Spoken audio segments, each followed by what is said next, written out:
Yun. Malungkot. Hindi na tayo makakapagbiyahe ng Uber ngayon. Bagsak yung sasakyan natin. May problema yung RAV4. Oh, Sunday. Monday. Oh, Tuesday. Oh,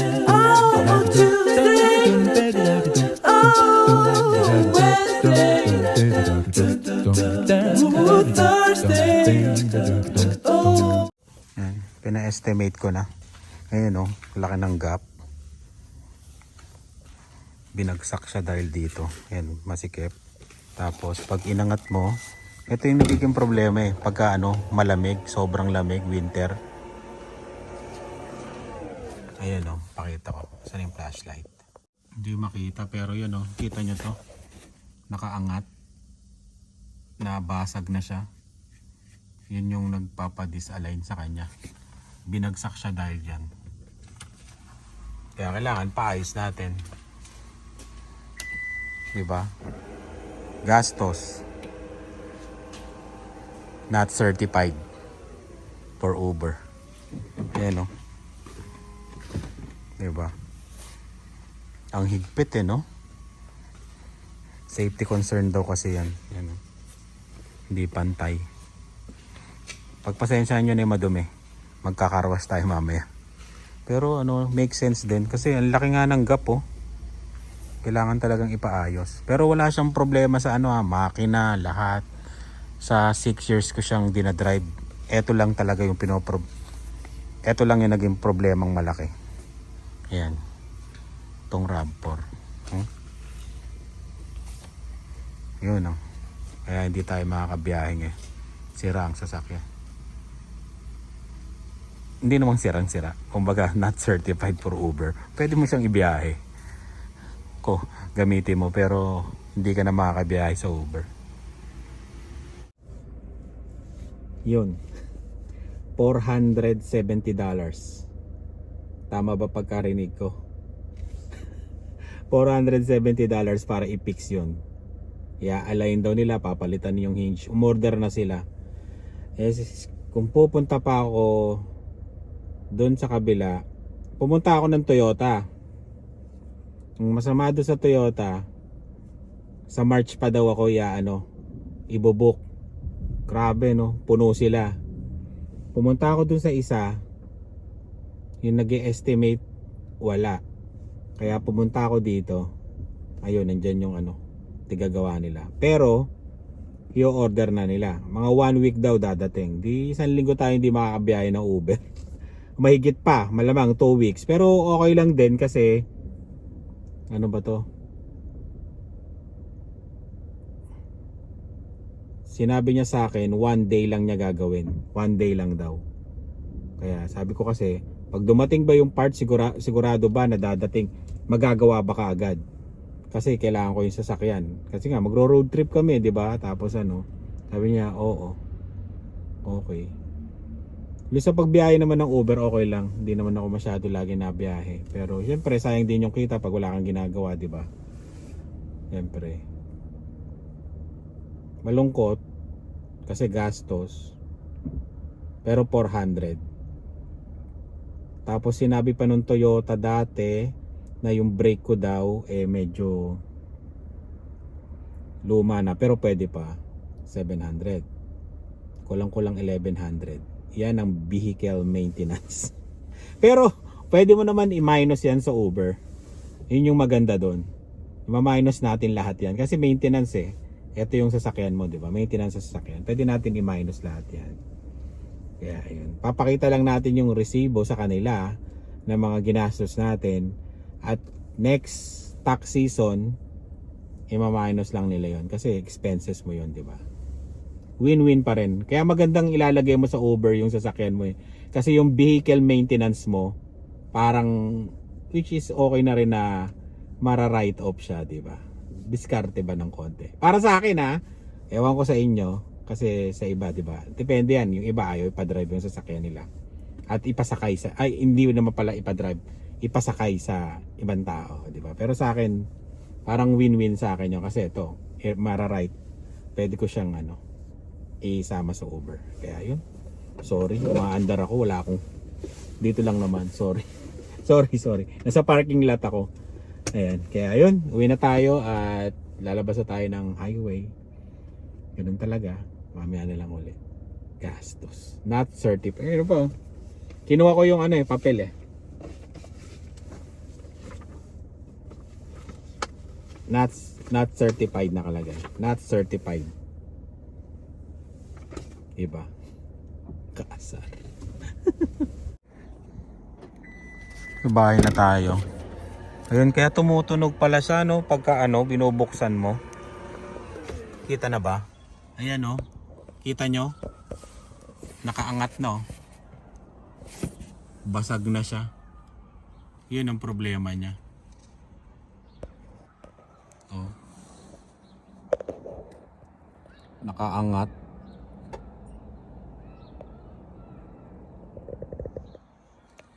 Yun. Nagka-problema na pala tong RAV4 na alala ko yung parang all-wheel drive niya na disengage yun. Pinalitan din yun dati. Yun, tapos ito pala ang nagka-problema. Pero yung all-wheel drive na na yun, two-wheel yata yun. Parang nag-disengage lang siya. Tapos inano lang nila dun sa sa parang ni-reset yata nila o parang may pinalitan lang sila. Nung sobrang yung minus 50. Nagka-problema yun. Naalala ko. Tapos eto, second na problema ng RAV4. Pero yung makina, wala. Hindi ako tinirek, hindi ako lahat. Yung talagang umaandar siya kahit minus 50. Yan. Tapos eto, yung problema, yan yung tinamaan ng hailstorm. Ayan, yung hail. Eto, gusto ko na rin to papalitan. Ayan. Ayan, cosmetic lang naman yan. Tanong ko na rin, hindi ko pala natanong to. Kung magkano yan. Eto, dalawa yan Ayan. Diba? Puro dimple. Ayan. Parang nag-iisip tuloy akong kumuha na ng sasakyan. Wow. Kain na nga tayo. Alas 12 na. Dahil not certified, punta na lang tayong Costco tsaka kumain ng ramen. Nagkikrave kami dalawa nila ng ramen. Yan. Pasensya na kayo sa buko. Parang pinatong lang. Tara, punta tayong Costco. Wow! Ang kintab ng mukha parang lechon. Parang lechon Sila nilang nagupit nito Costco, bibili ng longgan. Mura ang longgan dito. Saka na tayo mag-vlog ng Costco vlog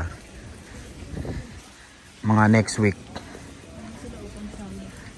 Nakalabas na yung mga pang spring Kala ko wala na yan mura $6.99. Dalawa na bibili. Longgan. Oo nga, isang araw lang sa inyo, ubos ka agad yung isa Gawin mo ng dalawa. Kumuha ka naman.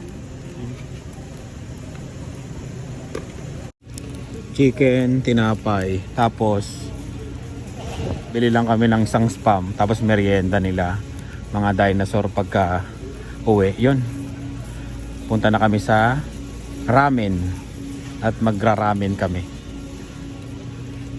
Gusto daw nila ng Costco merienda, ayaw daw nila ng ramen kaya kami ang magra-ramen nila $1.50 hotdog.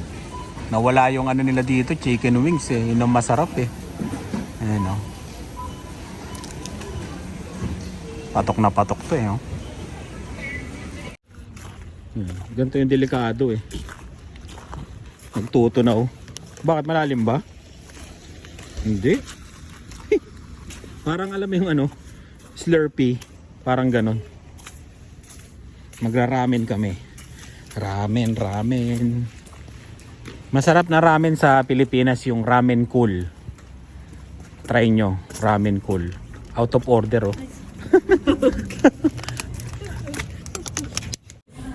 Ito yung isang mall dito sa Regina. Dito kami kakain ng ramen kasi may nakapagkwento na may lasa daw yung ramen dito. Hindi pa masarap Kasi kami makakapagsabi kung masarap. Pero sa Pilipinas, ramen cool. Yun. Sarap yun. Tambayan to ng mga seniors. Yan. Ito in order namin. Isa nito. Tapos isa nito. Para magtitikiman. Diba? Kasi pag dalawang ganto, wala.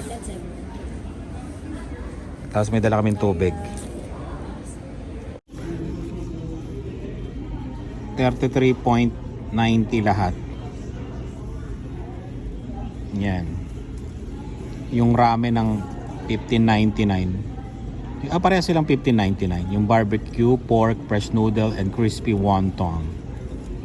Dalawang ramen sana pero syempre, tikman natin din yon para maghingian na lang tayo. Isa lang ang tax 6%. Yan. Etong mall na to, tambayan to ng mga seniors. Okay, thank you. Yun ramen. Grabe yung ano. Parang masarap Parang palit tayo. Gusto mo to? Sa akin? Ang bango O ito palit tayo. Akin yung ramen. Ito na sushi na. Itong gusto mo may may toge. Yan. Kain tayo. Tignan natin. Yun mami lang maming gala Yan Kain. Tikman natin ang sabaw.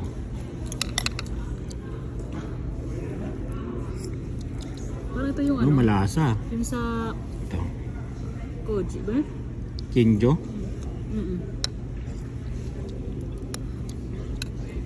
Sarap din, parehas. Pwede. Recommended din. Pwede. Kain tayo kain muna kami. Yun, tapos na kami. Ikaw? Masarap? Yung ramen? Okay naman. Tsaka maraming serving, no? Ang daming noodles yun. Yung ramen, medyo okay sa akin, masarap. Pero hindi siya yung spectacular. Oo. Pero yung isa, yung barbecue something, yun masarap. Parang Pilipino lasa. Grabe naman kiltab ng mukha ako. Ayun. Manunundo na kami.